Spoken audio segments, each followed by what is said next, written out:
It's pizza night, but you've decided to cut your carbs and you've decided to kick gluten out of your life. So that means no pizza except veggie pizza, right? Wrong! Today's recipe is for low-carb, gluten-free pizza crust that is real pizza crust. None of this veggie pizza crust thing. Although those are tasty, that's not what this is. It's real pizza crust, quick, easy, gluten-free, low-carb, and keto-friendly. Can't go wrong with that. And if you want a printable version of this recipe, then check out my website at janetsdeliciouslowcarbkitchen.com. You can find a printable version of this recipe and other goodies there for you. Also, if you're new to this channel, make sure you hit that subscribe button. And hit the little notification bell. That way you can be notified every time I put out a new video. And while you do that, let's get cooking.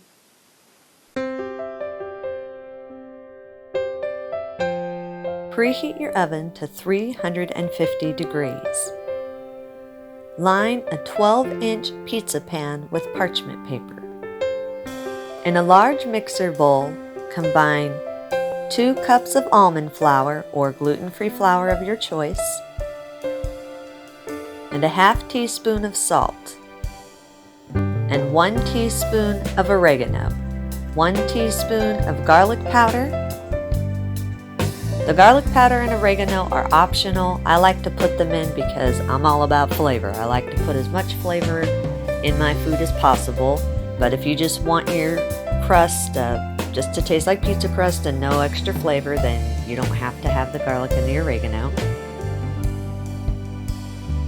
2 room temperature eggs. Make sure they are room temperature. It makes them easier to blend with the other ingredients when they're room temperature.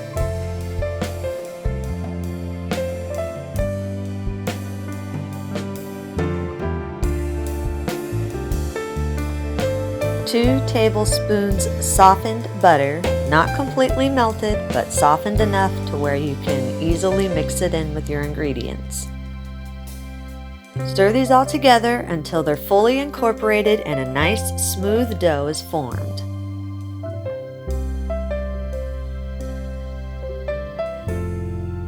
Scrape the dough in the center of your mixing bowl and scoop it out on the center of your prepared pizza pan. Spray your hands or the back of a measuring cup and press down on the dough until it's completely covering the pizza pan. Make sure it's nice and smooth and as even as possible all the way across.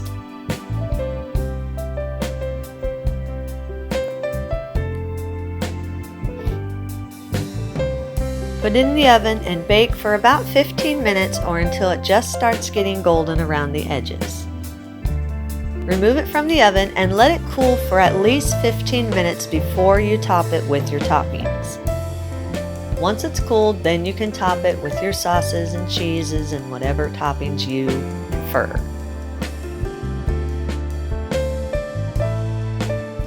In a medium mixing bowl, combine 1 cup of tomato sauce, a 6-ounce can of tomato paste,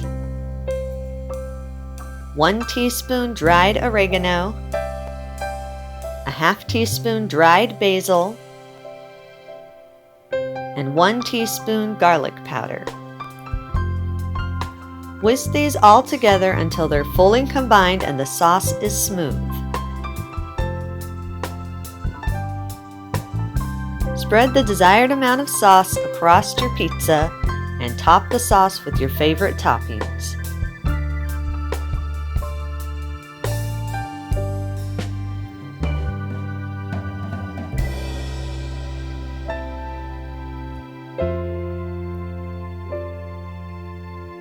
You can top this crust with any pizza toppings that you want, but in this case, I just made a quick broccoli turkey pizza.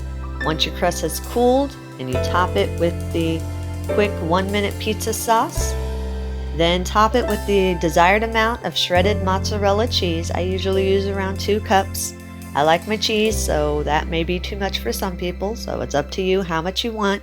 Just make sure you cover the entire crust.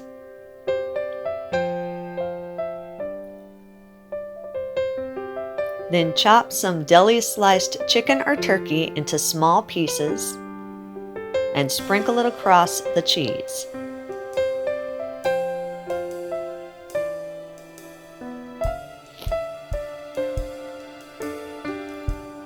Take some broccoli florets and finely chop them until you have about a half cup of very finely chopped broccoli. Then sprinkle the desired amount across the pizza. I just do a little scatter, I don't like a lot, just enough for a little bit of color. Top the broccoli with the desired amount of sliced olives. I use anywhere from 1/4 to 1/2 depending on how much I want, just enough to scatter across the top. Put it back in the oven at 350 degrees and bake it for about 8 minutes more, just until the cheese starts to melt. When it's done cooking, remove it from the oven and let it sit for about 5 minutes before you cut it. You want to make sure the cheese and all the ingredients are nice and set before you cut it.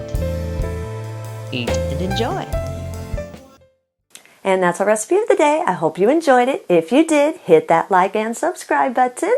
Leave me a comment if you want to. Let me know if there's any recipes that you'd like to learn how to make, and I'll do what I can to get those out there for you.